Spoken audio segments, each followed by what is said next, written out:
Merci Monsieur le Président, Monsieur le Ministre, mes chers collègues. Cet amendement vise à modifier le titre de ce projet de loi, dont le contenu reste bien en deçà de ce qu'il était urgent et pertinent d'inscrire dans la loi.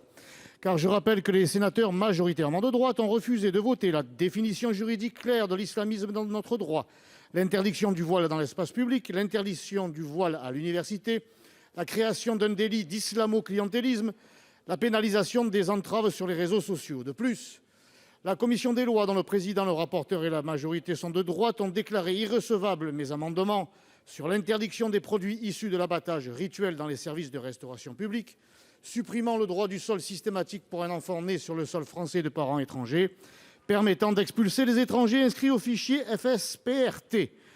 On se retrouve perdu dans une double impasse, soit avec de nouvelles mesures contraignantes pour l'ensemble des citoyens, sans stigmatisation spéciale et pourtant nécessaire des islamistes, soit avec des mesures trop périphériques.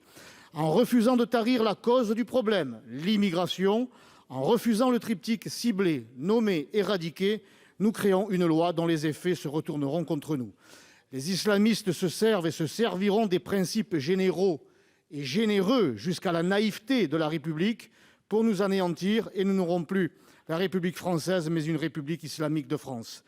Le spécialiste des questions de sécurité, d'islamisme et de terrorisme, maître Thibault de Montbrial, appelle cela le judo des valeurs.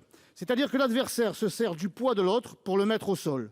C'est notre attachement viscéral à la liberté et aux libertés qui permet aux islamistes, séparatistes d'abord, conquérants ensuite, d'abattre ces mêmes libertés.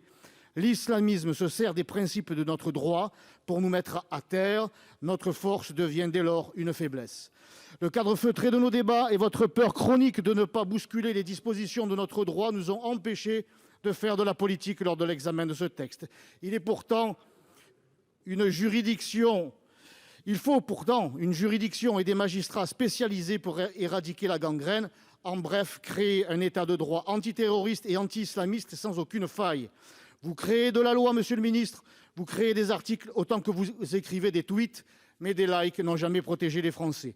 Sans volonté politique, sans courage politique, la loi reste lettre morte. Pour pallier un manque évident de détermination et de cohérence, je vous propose d'adopter l'intitulé de ce projet de loi en adoptant cet amendement. Merci.